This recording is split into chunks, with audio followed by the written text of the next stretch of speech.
Mark had come round and said to me, okay, let's try that again. You can't walk up a hill. And I said, no. So we did some tapping and he said, you can do it. And he said, well, let's look deeper at that. He said, so how did you feel when you couldn't get up that hill? And I said, well, I felt helpless.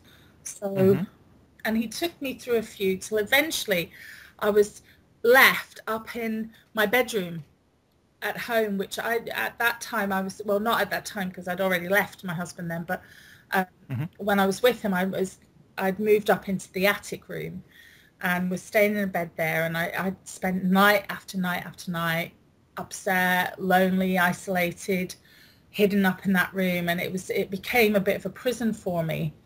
So he eventually took me to that room that I had been avoiding all the time because I didn't want to revisit it. And he said, look, well, you're there, so what do you want? If you can do anything in the world, what do you want? That, you know what? You are going to get out of this. You are going to get up. You're going to leave. You're going to get a place of your own. You're going to be self-sufficient. You're not going to, you know, feel bad anymore. Nobody's going to abuse you anymore. Nobody's going to do this. And you just have to get out that bed and do it.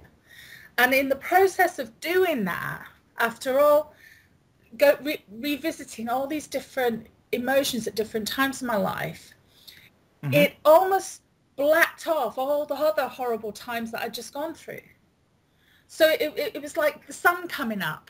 Once I'd dealt with that and talked to myself and made myself feel so much better back then all the other times that I'd gone back through were distinguished, were taken away. And it was like walking out in the sunshine again. I don't know if that's explained clearly or not, but it was such an incredible feeling. It was almost like a warmth going through my chest. And I mean, I describe it a lot better in the book, I suppose, because I'd had time to write it down. But it was that sort of, these sort of exercises that Mark was doing, using these skills of tapping, of thinking, of going back and remembering emotions and remembering humiliations, remembering, you know, all the terrible things, and then just cleaning them away, wiping them off. And how quickly did it take for that to, after going through those exercises with Mark, for that to actually show a result? To start showing a result physically?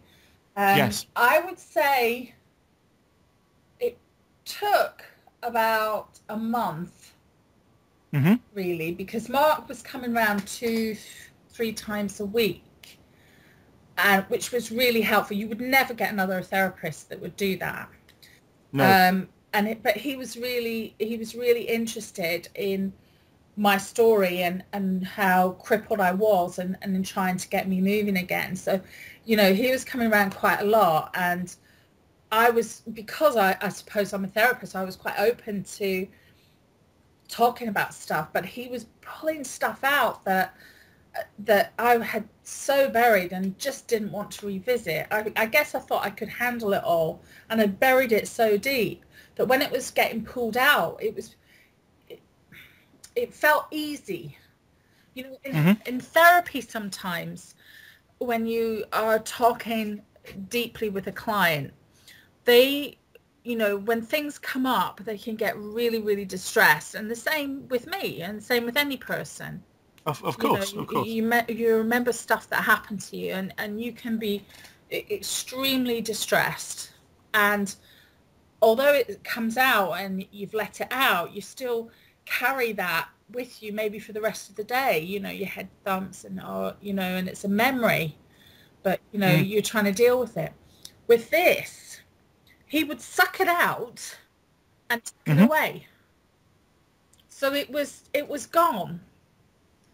It was, that's the only way I can describe it working that makes any sense. It would come out, then you'd say, right, you know, let's get rid. And it'd be gone. And it just wouldn't come back. And it was incredible. Absolutely. I've never come across anything like that before. So this was, just to put this into context, you'd been ill for 2 years. Yeah. Mark worked with you with elements of the fusion system for a month, and it was pretty intensive. You said it was what, two or three times a week? Did you say? Yeah, there was no let up, and then I had to do the tapping every day. Yeah. He was checking up on me, I suppose, and making sure that I was, keeping up with this. And to be honest with you, and to be honest to people that will start it, some days when you're ill, you can't be bothered to sit and tap. Yes, you're no, really I can well bothered. It's getting in the frame of mind. So having that support of somebody saying to you, right, come on, let's do it. Let's just keep doing it, really helped, because it pushed you into doing it. And the more it pushed you into doing it, the more your energy levels increased. And support definitely from Mark was the key to this, was the, come on, you can keep doing it, you can keep doing it, let's get rid of that, keep doing it. And it was, amazing.